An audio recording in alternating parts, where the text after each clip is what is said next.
Welcome back your business study class. तो student, हमारा topic जो चल रहा है वो चल रहा है प्लानिंग। अभी तक हमने पढ़ी कि प्लानिंग की इम्पोर्टेंस क्या है, प्लानिंग की लिमिटेशंस क्या है, ठीक है। उसके बाद हमने प्लानिंग का प्रोसेस पढ़ा कि what is a planning process also.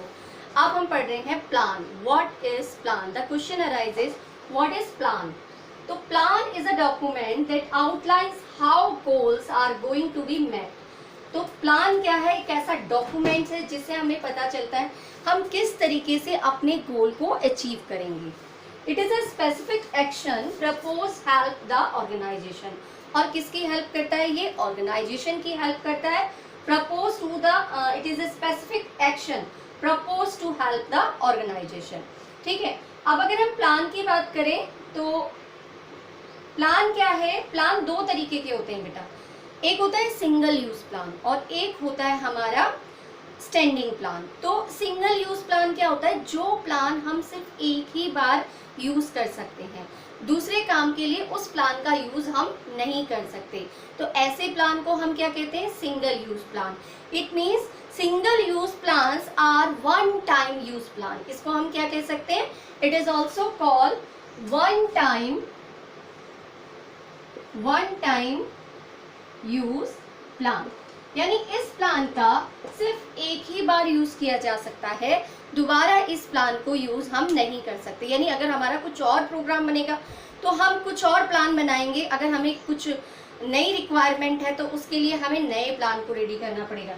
तो ऐसे प्लान क्या होते हैं? सिर्फ एक ही बार इम्प्लीमेंटेशन में आते हैं, दोबारा इनका यूज नहीं होता।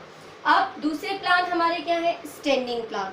तो अगर हम features of single use plan की बात करें तो single plans are used only once to meet demand of specific situation and discarded when the situation is over.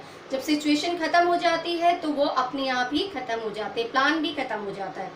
Every time a new plan is prepared for new situation. हमें हमेशा एक नई situation के लिए दोबारा से दूसरे प्लान को बनाना पड़ता है। तो सिंगल यूज प्लान क्या क्या हुए आपके? एक ही बार यूज किया जाता है, किसी स्पेसिफिक सिचुएशन के लिए हम बनाते हैं। सेकेंड, अगर सिचुएशन ओवर हो जाती है तो प्लान भी फिनिश हो जाता है, ठीक है। और हर एक नई सिचुएशन के लिए हमें नया प्लान बनाना पड़ता है, इसको हम कहते हैं सिंगल यूज प्लान। अब उसके बाद हम बात करेंगे स्टैंडिंग प्लान क्या होता है बेटा? Standing plans are also known as repeat use plan. तो इसको हम क्या कह सकते हैं? रिपीट यूज प्लान, ठीक है। रिपीट यूज प्लान क्या होता है कि कई बार ऐसे प्लान्स को हम डिफरेंट सिचुएशन में यूज कर सकते हैं। These plans focus on situation which occurs repeatedly. जो बार बार रिपीटेशंस में आ जाते हैं, तो ऐसे प्लान्स में हम कौन से प्लान यूज करते हैं? Standing plan. Standing plans are use over and over again. एक के बाद दोबारा यूज कर सकते हैं, दो या तीन बार यूज कर सकते हैं। Although some revisions and updates are made in these plans time to time, और according to the requirement हम उसमें कुछ अपडेशन भी कर सकते हैं। तो फीचर्स ऑफ स्टैंडिंग प्लान की बात करते हैं हम, तो these are recurring plans and used for indefinite period। इनका पीरियड जो होता है वो फिक्स नहीं होता। Standing plans are stable nature के होते हैं, यानी फिक्स होते हैं। And these plan acts as a guideline for smoothing function in the organization। और ऐसे प्लान जो होते हैं वो मैनेजमेंट के जो फंक्शंस होते हैं उनको स्मूथली चलाने के लिए ज़रूरी होते हैं, ठीक है। तो these are the difference between the single use plan और स्टैंडिंग प्लान। अब इसके बाद हम बात करेंगे प्लान्स की, कि प्लान्स कितने तरीके के होते हैं, टाइप्स ऑफ प्लान, ठीक है। तो टॉपिक है हमारा टाइप्स ऑफ प्लान्स। तो प्लान्स कितने तरीके के होते हैं? पहला प्लान होता है हमारा ऑब्जेक्टिव,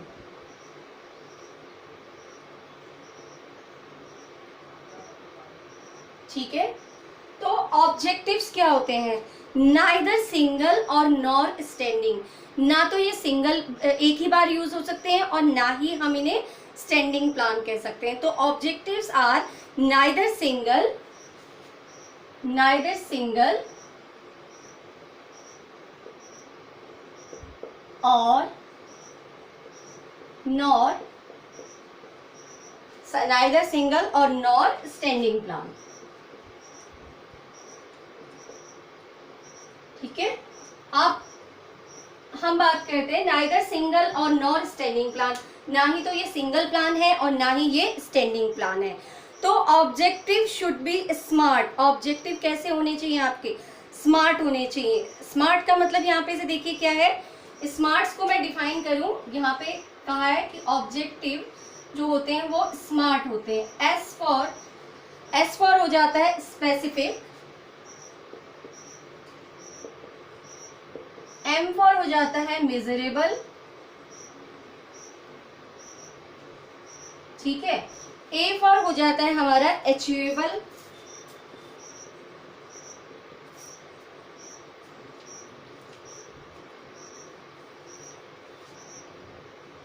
ठीक है, और इसके बाद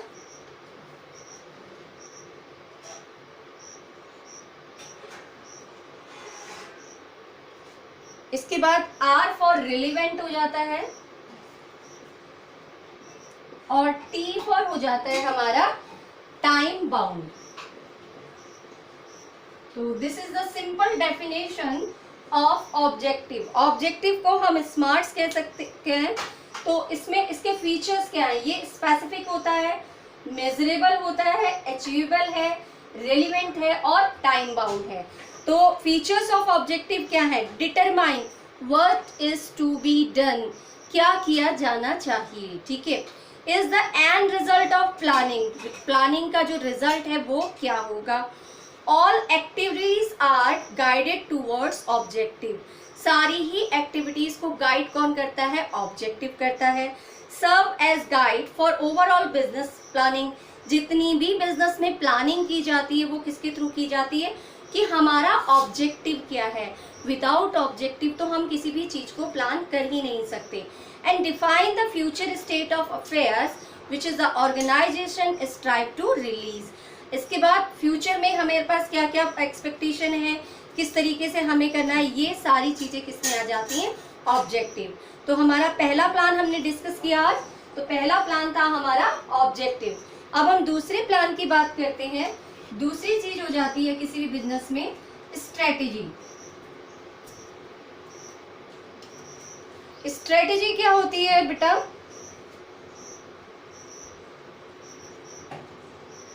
देखिए, स्ट्रेटेजी आप भी बनाते हैं और सभी लोग अपनी कुछ ना कुछ स्ट्रेटेजी डिजाइन करते हैं, क्योंकि विदाउट स्ट्रेटेजी हम जो गोल हैं हमारे उनको अचीव नहीं कर सकते। तो स्ट्रेटेजी बनाना बहुत जरूरी है, ठीक है। तो a strategy is a comprehensive plan to achieve the organizational objective। तो ये भी क्या है, किस तरीके का प्लान है? neither single और nor standing, neither single और nor standing। तो बेटा ये 1 मार्क्स का आपका क्वेश्चन भी आ जाता है कि जो प्लान है आपको दिया हुआ होगा कि ऑब्जेक्टिव प्लान, फिर आपसे पूछा जाएगा which type of plan is objective plan. तो आपको आंसर यही करना होगा कि objective is a neither single और nor standing plan. Same as strategy is also neither single और नॉर स्टैंडिंग। तो स्ट्रेटेजी क्या होती है? देखिए, स्ट्रेटेजी है जो ऑब्जेक्टिव मैंने डिसाइड किए हैं उनके लिए मैंने क्या स्ट्रेटेजी यानी क्या प्लान तैयार किया। तो strategy is a comprehensive plan, ठीक है। तो डिटरमाइनिंग लॉन्ग टर्म ऑब्जेक्टिव, यहाँ पर हम क्या डिसाइड करते हैं कि लॉन्ग टर्म में हमारे ऑब्जेक्टिव्स क्या क्या होंगे। रिसेंटली के लिए नहीं बनाते कि अभी बनाया अभी खत्म हो गया, नहीं। सिचुएशन अभी क्रिएट करने के लिए नहीं। ये क्या करते हैं, कोई भी बिजनेस जो होता है वो लॉन्ग टर्म चलता है। अगर हम अपने बिजनेस को लॉन्ग टर्म ले जाना चाहते हैं तो हमें अच्छी स्ट्रेटेजी को एडॉप्ट करना चाहिए। Adopting a particular course of action, किस तरीके का एक्शन हमें लेना जरूरी है, ये भी हमें किससे पता चलता है? स्ट्रेटेजी से। And the last is allocating resources for achieving the objective. उसके बाद हम वो रिसोर्स फाइंड आउट करते हैं कि कौन कौन से रिसोर्सेज हमारे पास हैं जिनके थ्रू हम जो हमने स्ट्रेटेजी बनाई है उसको हम कैसे यूज कर सकते हैं। अब स्ट्रेटेजी बनाता कौन है बेटा? स्ट्रेटेजी हमेशा बनाई जाती है टॉप लेवल के द्वारा, ठीक है। And it must to be scan and understand clearly the business environment before framing the strategy. अब स्ट्रेटेजी बनाने से पहले हमें बिजनेस एनवायरनमेंट का बहुत ज़्यादा ध्यान रखना चाहिए।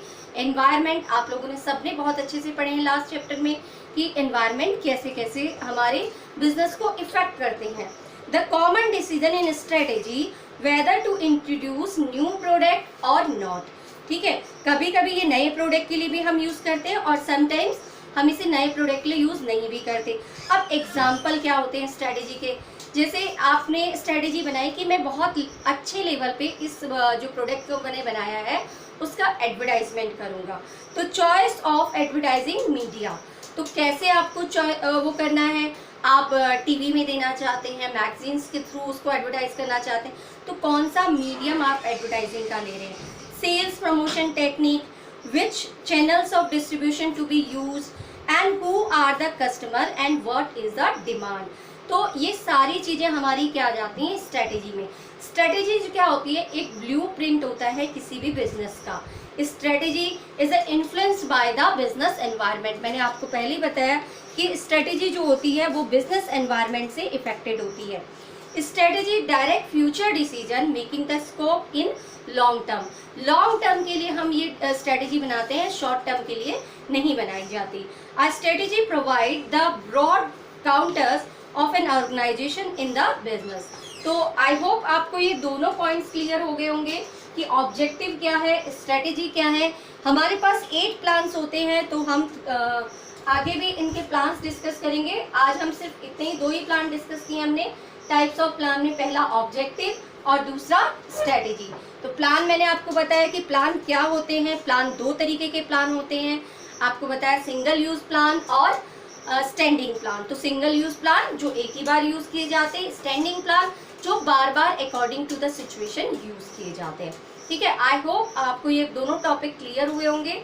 Thank you and have a nice day.